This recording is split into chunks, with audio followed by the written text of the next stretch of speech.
নমস্কাৰ মৰমৰ ছাত্ৰ ছাত্ৰীসকল ষষ্ঠ শ্ৰেণীৰ সকলো ছাত্ৰ ছাত্ৰীকে আজিৰ ক্লাছলৈ স্বাগতম জনাইছোঁ মৰমৰ ছাত্ৰ ছাত্ৰীসকল আজি আমি তোমালোকৰ ইংৰাজী পাঠ্যপুথিৰ অন্তৰ্গত ধ্যানচান্দ শীৰ্ষক পাঠটোৰ প্ৰশ্নোত্তৰ শিতান আলোচনা কৰিবলৈ আগবাঢ়িছোঁ আশা কৰোঁ তোমালোকে ধ্যানচান্দ শীৰ্ষক লেছনটোৰ ঠিক তলতেই থকা এই প্ৰশ্নসমূহ উলিয়াই ল'বা Question 1A With which other sports persons is Dhyan Chand compared?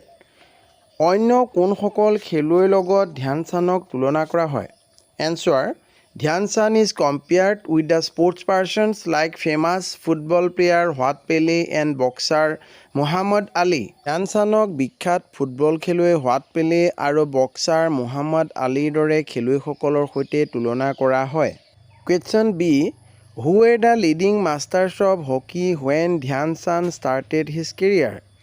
ধ্যানচান্দে hockey খেলৰ কৰ্মজীৱন আৰম্ভ কৰাৰ সময়ত এই খেলত থকা নেতৃস্থানীয় ব্যক্তিসকল কোন আছিল? The Europeans and the Americans were the leading masters of hockey when Dhyan Chand started his career. যে ধ্যানচান্দে হকী খেল আৰম্ভ কৰাৰ সময়ত ইউৰোপীয়ান আৰু আমেৰিকানসকলে আছিলে এই খেলৰ নেতৃস্থানীয় ব্যক্তি When did the turning point in ধ্যানচান্দ's life come? যে ধ্যানচান্দৰ জীৱনৰ পথ পৰিৱৰ্তন কেতিয়া হৈছিল Answer The turning point of ধ্যানচান্দ's life came when he joined the British Indian Army at the age of 16. ধ্যানচান্দৰ জীৱনৰ পথ পৰিৱৰ্তন হৈছিল যেতিয়া তেওঁ ব্ৰিটিছ ইণ্ডিয়ান আৰ্মিত 16 বছৰ বয়সত নিয়োজিত হৈছিল Question D How did ধ্যান সিং become ধ্যানচান্দ? কেনেদৰে ধ্যান সিং ধ্যানচান্দলৈ ৰূপান্তৰিত হৈছিল Answer ধ্যান সিং's practice sessions coincided with the rising of the moon at night. ধ্যান সিঙৰ অনুশীলনৰ সময় আৰম্ভ হৈছিল ৰাতি চন্দ্ৰ উদয় হোৱাৰ সময়ত So সেইকাৰণে ধ্যান Singh came to be called Dhyan Chand by his fellow players.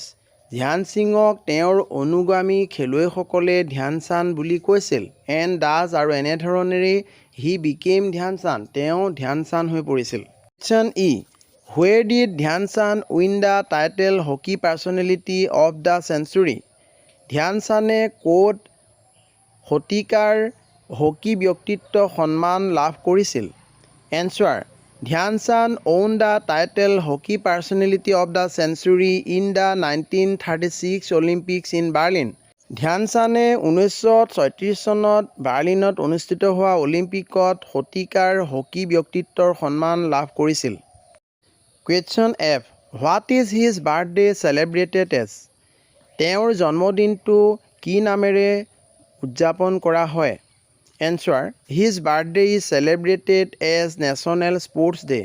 তেওঁৰ জন্মদিনটো ৰাষ্ট্ৰীয় খেল দিৱস হিচাপে উদযাপন কৰা হয় Question G Why was he given the nickname The Wizard and the Magicians of Hockey? কিয় তেওঁক The Wizard আৰু The Magicians of Hockey এই দুটা উপনামেৰে নামাঙ্কিত কৰা হৈছে ইয়াত The Wizard মানে হৈছে বিশেষ কোনো কৌশলী ব্যক্তি আৰু The Magicians of Hockey মানে হকী খেলৰ যাদুকৰ Answer হ'ব Dhyan Chand was given the nicknames The Wizard and The Magicians of Hockey for his superb ball control. ধ্যানচান্দক The Wizard আৰু The Magicians of Hockey এই দুটা উপনামেৰে নামাঙ্কিত কৰা হৈছে তেওঁ বল নিয়ন্ত্ৰণৰ বিশেষ কৌশলৰ বাবে মৰমৰ ছাত্ৰ ছাত্ৰীসকল আজিলৈ আমি ইমানতে সামৰিছোঁ আশা কৰিছোঁ তোমালোকে এই প্ৰশ্ন উত্তৰসমূহ লিখি ৰাখিবা আৰু মনত ৰাখিবা ধন্যবাদ